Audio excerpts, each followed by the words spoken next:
Engineer साहेब, हे भाजप महायुती बांधत असलेलं हॉस्पिटल कधी पातूर पूर्ण होईल? लवकरच पूर्ण होईल आणि त्यामुळे सगळ्या गावाला फायदा होणार आहे. आता चालणार नाही, आता चालणार नाही.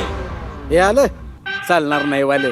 अरे तुम्ही तर या महाराष्ट्रात काहीच चालू देणार नाही. भाजप महायुतीमुळे झालेली प्रगती तुम्हाला बघवत नाही का? आता तुम्ही चालणार नाही.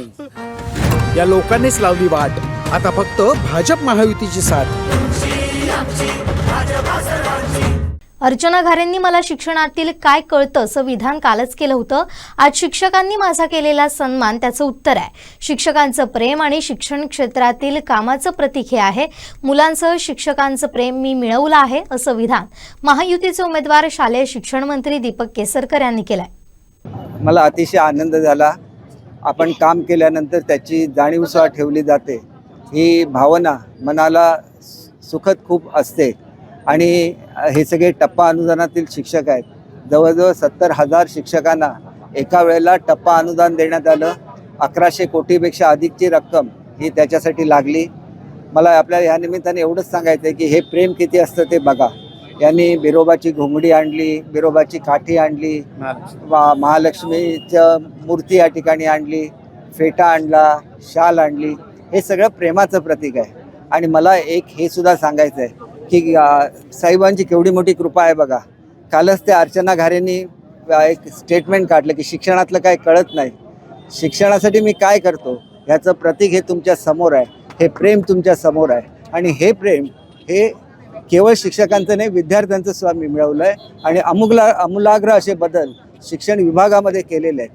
माझ्यावर जी जबाबदारी आदरणीय शिंदे साहेबांनी, फडणवीस साहेबांनी सोपवली ती मी चोखपणे त्या ठिकाणी बजावलेली आहे. आणि त्याच्यामुळे हे केवळ आपल्याला फक्त एक भाग दिसतोय शिक्षणाचा.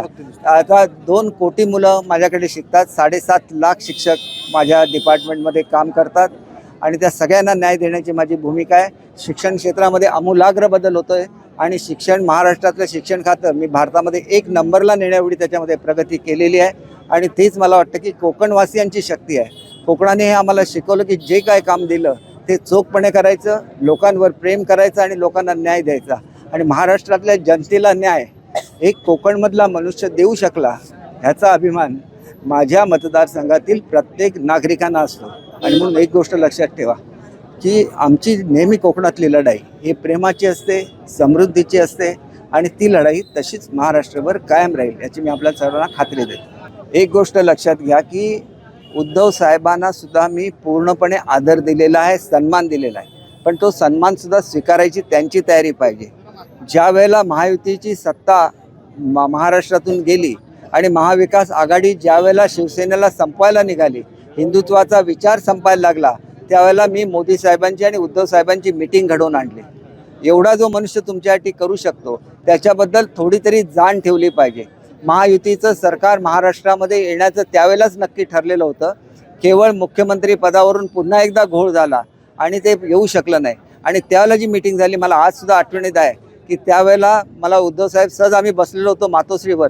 त्यावेळेला त्यांनी मला म्हटलेलं होतं की उद्या महायुतीचं सरकार येणार आणि त्याच्यामध्ये तुम्ही मंत्री होणार. त्यावेळेला मी त्यांना स्पष्ट शब्दात सांगितलं आहे मी तुमच्या हाताखाली कधी मंत्रिपद स्वीकारणार नाही. कारण मी एवढं चांगलं काम करूनसुद्धा तुम्ही मला त्या पदावरून काढलं हा माझ्या सावंतवाडीच्या जनतेचा अपमान आहे. आणि मी एक स्वाभिमानी नेता आहे. शिक्षकांचे सगळे प्रश्न मी सोडवलेले आहेत. टप्पा अनुदान सोडवलेलं आहे.